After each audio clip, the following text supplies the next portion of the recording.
உரையாற்றி அமர்ந்திருக்கிற தமிழ்நாடு அரசு தலைமை காஜி மௌலானா குலாம் முகமது மெஹதி கான் அவர்களே,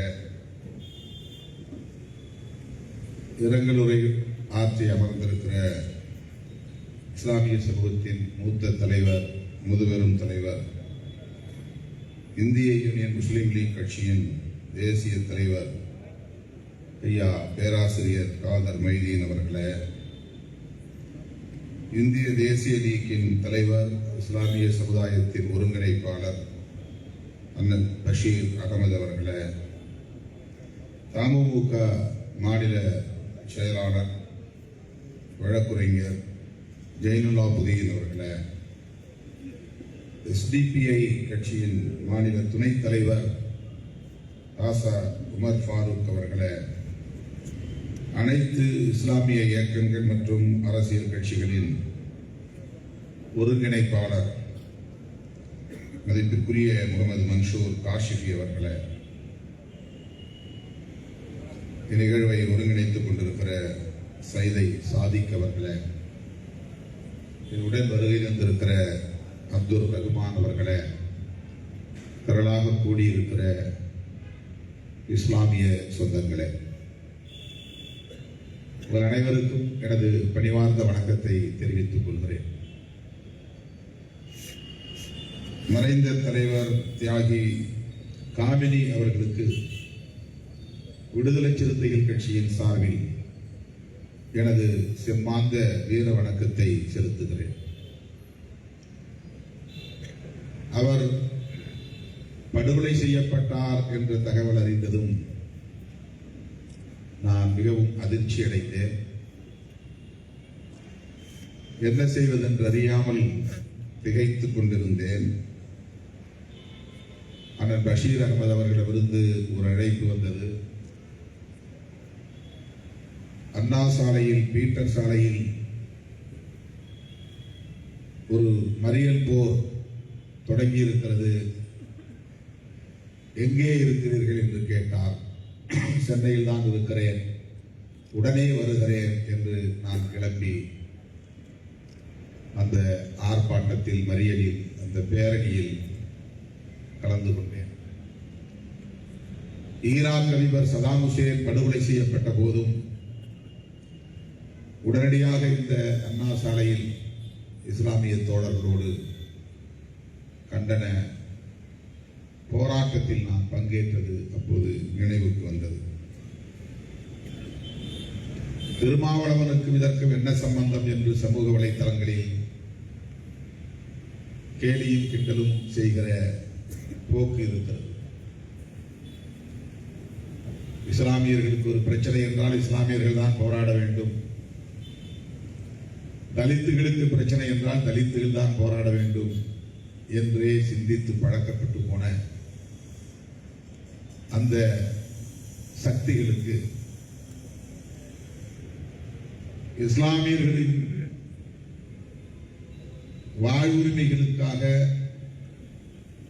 ஜனநாயக சிந்தனை உள்ள யாரும் போராட முடியும் என்பதை புரிந்து கொள்ள முடியாது. நான் ஏன் ஈராக் அதிபர் படுகொலை செய்யப்பட்ட போது கண்டிக்க வேண்டும்? நான் ஏன் ஈரான் அதிபர் உச்ச தலைவர் இமாம் காமினி அவர்கள் படுகொலை செய்யப்பட்ட போது கண்டிக்க வேண்டும் என்ற கேள்வி எழுவது இயல்புதான், அதிலே மாற்று கருத்து இல்லை. ஆனால் நான் அப்படி ஒரு செக்டேரியன் லீடராக என்னை வளர்த்துக் கொள்ளவில்லை. ஒரு குறிப்பிட்ட சாதிக்காக அல்லது ஒரு குறிப்பிட்ட மதத்திற்காக மட்டுமே குரல் கொடுப்பது என்கிற நிலையில் என்னை நான் ஆளாக்கிக் கொள்ளவில்லை. அநீதி இந்த பூமி பந்தின் எந்த மூலையிலே இழைக்கப்பட்டாலும், ஆதிக்கம் எங்கே தலை தூக்கினாலும் அதை எதிர்த்து நம்மாலான குரலை எழுப்ப வேண்டும் என்கிற புரிதலை கொண்டவன் நான். ஈராக் அதிபர் சதாம் ஹுசேன் அமெரிக்க ஏகாதிபத்தியத்திடம் மண்டியிடாத ஒரு மாவீரன். அமெரிக்க டாலருக்கு உலகில் எல்லா நாடுகளிலும் மதிப்பு இருக்கலாம், ஆனால் என் நாட்டில் அது வெறும் பேப்பர் என்று சொன்ன துணிச்சல் ஈராக் அதிபருக்கு இருந்தது. டாலருக்கு இங்கே எந்த மதிப்பும் இல்லை. உன்னை கண்டு நான் அச்சப்பட வேண்டிய தேவையில்லை. உன்னிடம் நான் தலைதாழ வேண்டிய தேவையில்லை. உன் காலடியில் மண்டியிட்டு நான் இந்த மகுடத்தை சுமக்க வேண்டும் என்ற தேவையில்லை என்று தூக்கு கயிற்றை முத்தமிடுகிற இடத்திலும் புன்னகையோடு அதை ஏற்றுக்கொண்ட ஒரு மாவீரன் ஈராக் அதிபர் சதாம் ஹுசேன். அதை யாரும் மறுத்துவிட முடியாது. ஏகாதிபத்தியத்தை எதிர்க்கிற துணிச்சல் இடதுசாரி கட்சிகளுக்கு அல்லது இடதுசாரி நாடுகளுக்கு மட்டுமில்லை, ஈராக்கிற்கும் உண்டு, ஈரானிற்கும் உண்டு என்பதை காட்டியவர்கள், வரலாறு படைத்தவர்கள் சதாம் ஹுசேனும் காமெனியும். சோவியத் ரஷ்யா அமெரிக்க ஏகாதிபத்தியத்தை எதிர்த்து நின்றது. அது சிதறி போனது. கியூபா ஒரு கம்யூனிஸ்ட் நாடு, அமெரிக்க ஏகாதிபத்தியத்தை எதிர்த்த நாடு. சேக்குவேரா எதிர்த்து நின்றார். இவர்கள் எல்லாம் கம்யூனிஸ்டுகள், ஏகாதிபத்தியத்தை எதிர்த்து நிற்பதில் உறுதியானவர்கள். இப்படித்தான் அரசியலில் நாம் படித்திருக்கிறோம். ஆனால் கடவுள் நம்பிக்கை உள்ளவர்கள், ஆன்மீக நம்பிக்கை உள்ளவர்கள், அல்லாஹ் ஒருவரே என்கிற நம்பிக்கை உள்ளவர்கள் ஏகாதிபத்திய எதிர்ப்பிலும் உறுதியாக இருக்கிறார்கள் என்பதற்கு, இடதுசாரிகளைப் போலவே உறுதியாக இருக்கிறார்கள் என்பதற்கு அதிபர் சதாம் ஹுசேனும் அதிபர் காமினியும் நம் முன்னால் சாட்சியங்களாக இருக்கிறார்கள். ஏகாதிபத்தியத்தை எதிர்க்கிற இடங்களில் விடுதலை சிறுத்தைகளும் நிற்போம் என்கிற அடிப்படையில் தான் அன்றைக்கு ஷியா இஸ்லாமியர்கள் என்ற அந்த ஒரு பிரிவு மட்டுமல்ல, ஒட்டுமொத்த இஸ்லாமிய சமூகமே அணிதிரண்டு பீட்டர் சாலையில் நின்ற போது திருமாவளவனும் வந்து நின்றார். ஏகாதிபத்திய எதிர்ப்பு, அமெரிக்க ஆணவ எதிர்ப்பு, அமெரிக்க திமிர் எதிர்ப்பு,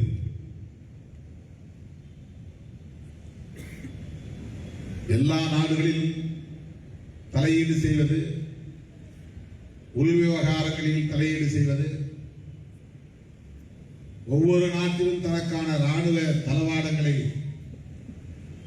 நிறுவுவது, அதற்கான மையங்களை ஏற்படுத்துவது, உலக நாடுகளை அச்சுறுத்துவது, தம் விருப்பம் போல் ஒவ்வொரு நாட்டின் தேர்தலிலும் தனக்கு வேண்டியவர்களை பிரதமராகவோ அதிபர்களாகவோ தேர்ந்தெடுக்க செய்வது, உள்நாட்டு குழப்பங்களை ஏற்படுத்தி மக்கள் புரட்சி என்கிற பெயரால் ஒவ்வொரு நாட்டின் அரசியல் நிலைத்தன்மையை சீர்குலைப்பது, இவையெல்லாம் இன்றைக்கு அமெரிக்க ஏகாதிபத்தியம் செய்து வருகிற அட்டூழியங்கள். கேட்பதற்கு யாரும் இல்லை என்கிற அகந்தை, எதிர்ப்பதற்கு எவரும் இல்லை என்கிற ஆணவம். ரஷ்யாவிடம் நீ எண்ணெய் வாங்கக்கூடாது, வாங்கினால் உனக்கு தண்டனை விதிப்போம், 50% வரி விதிப்பு, பணிந்தால் வரியை குறைப்போம். இப்போது 30 நாட்களுக்கு ரஷ்யாவிடமிருந்து கச்சா எண்ணெய் வாங்க அனுமதி. இந்திய அரசை எப்படி அவர்கள் ஆட்டி படைக்கிறார்கள்.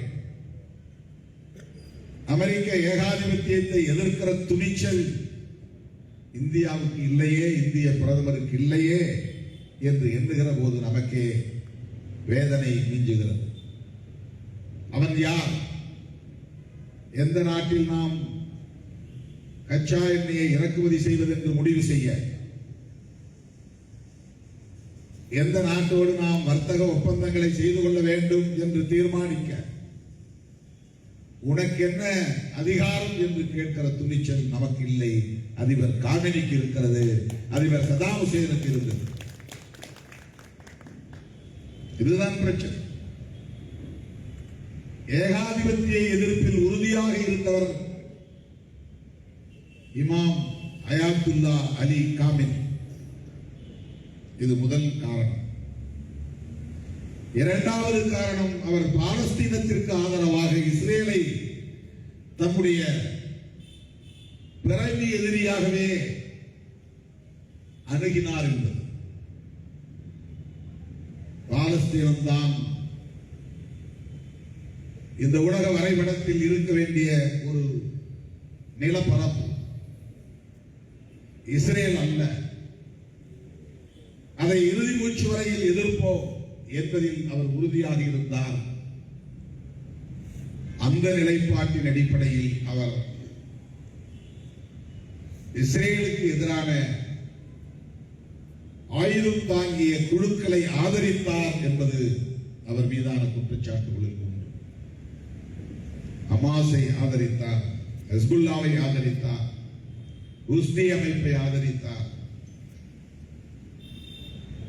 அவர்களுக்கு துணை நின்றார். இந்த படைகளை ஊக்கப்படுத்துகிறார். இஸ்ரேலுக்கு மிகப்பெரிய தலைவலியாக இருக்கிறார். இஸ்ரேலின் ஆயுத பலத்தை கேள்விக்குள்ளாக்குகிறார். எப்போதும் ஒரு பெரும் அச்சுறுத்தலாகவே இருக்கிறார் இஸ்ரேலுக்கு.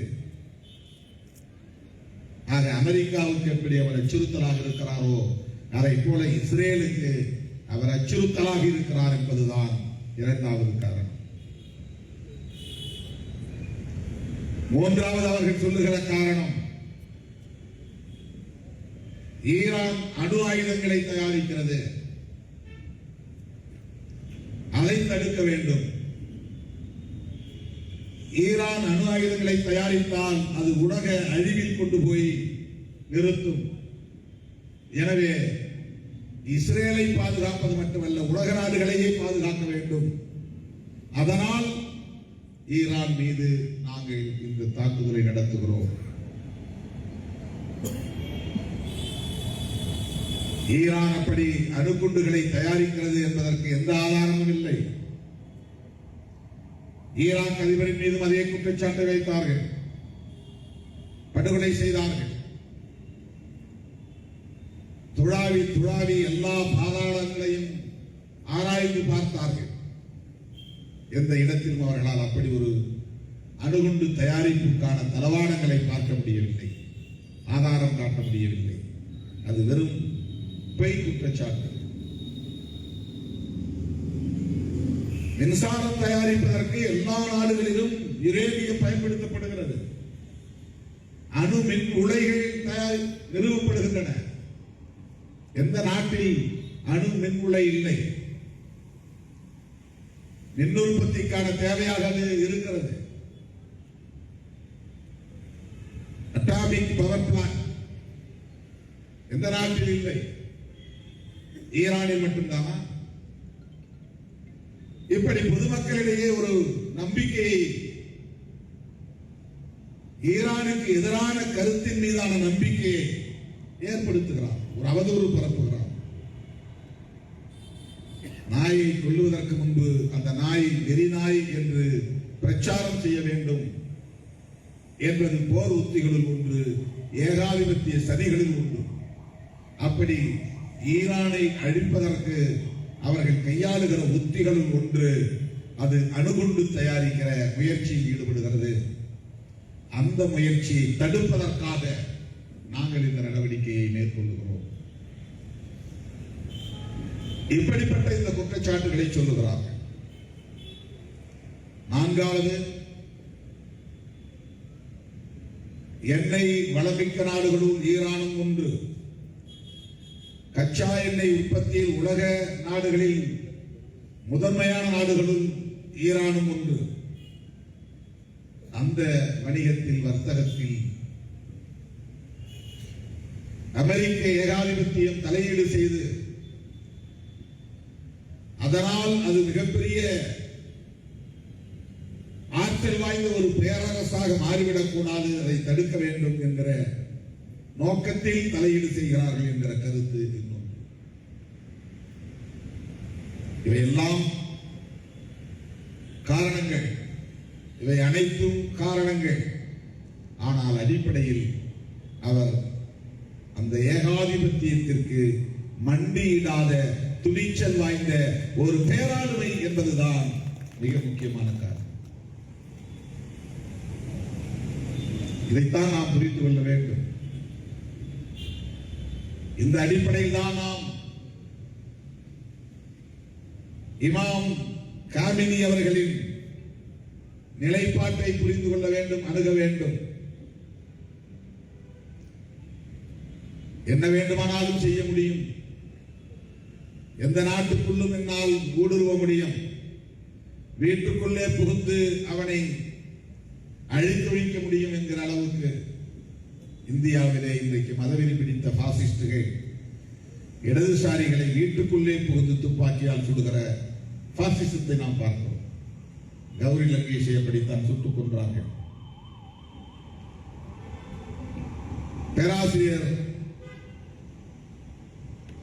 நரேந்திர தபோல்கர் கொல்லப்பட்டார், கல்புர்கி கொல்லப்பட்டார்.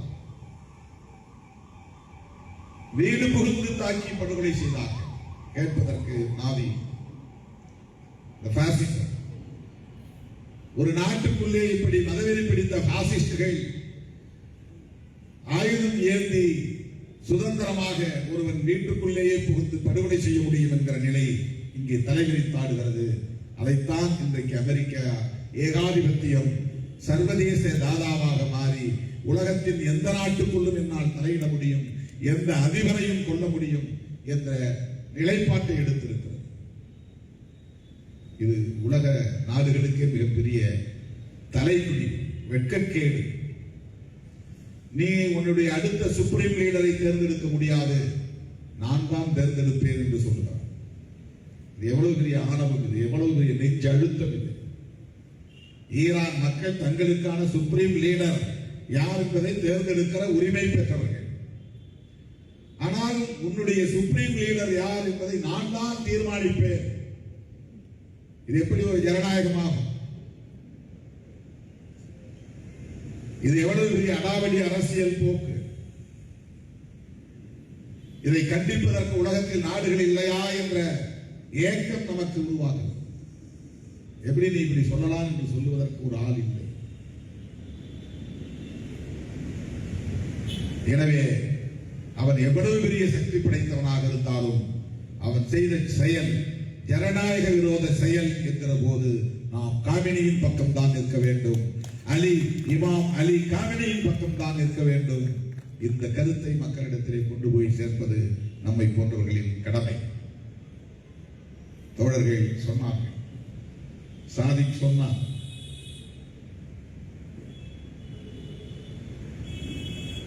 நபிகள் அலியை போல் வாழ்ந்தார், நபிகள் ஹுசைனை போல் மறைந்தார் நம்முடைய இமாம் காமினி என்று.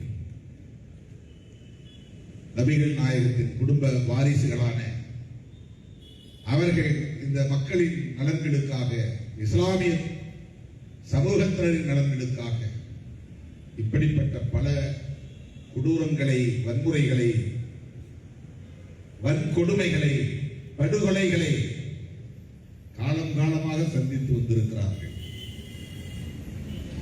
இதனை இஸ்லாமிய தீவிரவாதம் என்கிறார்கள்,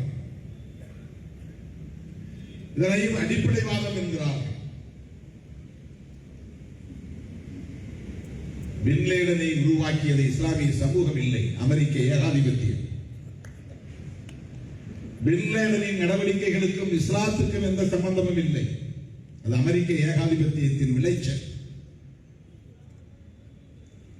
அவனே உருவாக்கினான், அவனே அந்த விளைவை சந்திக்க நேர்ந்தது.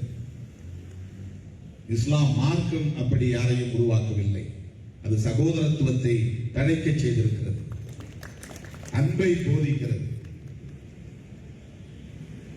பாகுபாடுகள் இல்லாத ஒரு சமூகத்தை உலகம் தழுவிய அளவில் கட்டி எழுப்ப வேண்டும் என்கிற மகத்தான கோட்பாட்டை போதிக்கிறது. ஆகவே உலக நாடுகளை அச்சுறுத்திக் கொண்டிருக்கிற அமெரிக்க ஏகாதிபத்தியத்திற்கு எதிரான துணிச்சல் மிகுந்த மக்களின் அறப்போரை இந்திய மண்ணிலிருந்தும் நம்மால் முன்னெடுக்க முடியும். மக்கள் போராக அதை மாற்ற முடியும் என்பதற்கு சான்றுதான் 2 நாட்களுக்கு முன்பு பீட்டர் சாலையில் நடந்த பல்லாயிரக்கணக்கான இஸ்லாமியர்கள் திரண்ட அந்த பேரணி என்பதை நான் இங்கே பதிவு செய்ய விரும்புகிறேன்.